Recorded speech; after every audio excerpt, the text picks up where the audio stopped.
Харликиш, меня зовут Кристиан. Я сегодня в штабе, меня здесь давно не было. Причем я решил спонтанно сюда приехать. Созвонились мы с Рустемом Файзовичем. И когда вот он сказал, приезжай, и вот я взял и приехал. Я очень рад тем, что штаб развивается. Вот, есть много новых интересных людей. И, конечно, большой молодец, потому что я просто вот, как вам это объяснить? Некоторые вещи не объясняются именно словами. Просто та же атмосфера, когда прям чувствуется эта энергетика, как люди сближаются. Вот, тем более сейчас это не простой день, да, ифтар все-таки, поэтому и была проповеди именно, да, имама, который рассказывал как раз, ну, как мы должны как бы себя вести в этой жизни достойно, да, и делать правильные поступки. Что я могу сказать просто? Почему я дружу со штабом? Потому что штаб, он как раз там, видите, там я в душе могу сказать, что татарин, да? Потому что штаб чем занимается? Занимается именно, получается, продвижением татарской культуры среди людей, которые живут в Москве, да, и не только, если вот на то пошло. Вот, чтобы татары могли бы себя идентифицировать, чтобы татары не стеснялись именно своих корней, да, чтобы они не забывали. Вот, знаете, я всегда объясняю, там, ну, что человек это дерево с корнями. Вот, как корни, это как раз и есть культура человека, язык. А ствол это наша жизнь, да, наше образование, вот это вот последняя жизнь. А вот эти ветки это наша духовность.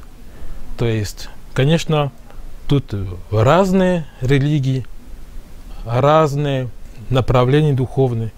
Каждый выбирает себе, да, как говорится. Вот.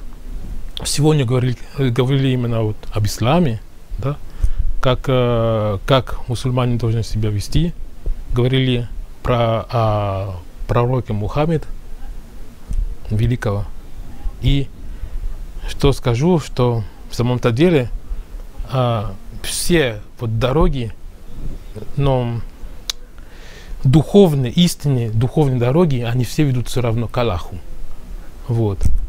Поэтому я очень хочу, чтобы это мое желание. Я сам, ну, изучаю татарский язык, но жизнь сейчас, ну, как-то вот не промусерно, потому что нет много свободного времени, но мне бы хотелось, чтобы однажды, чтобы я так изъяснялся также перед камерой, но уже полностью на татарском языке.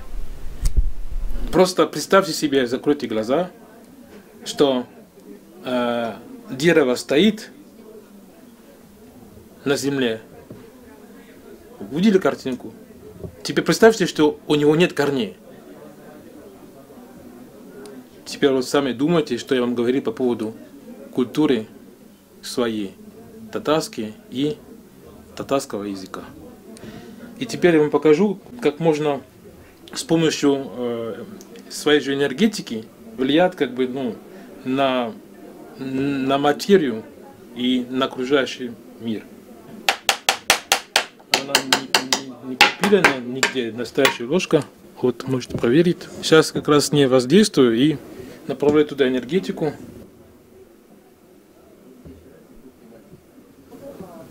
Вот и готово.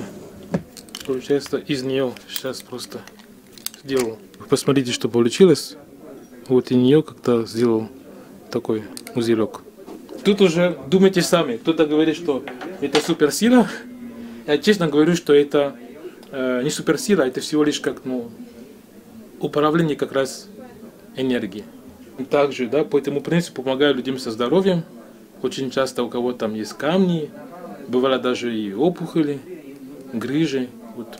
Всем желаю здоровья, но если вдруг, то пожалуйста, обращайтесь.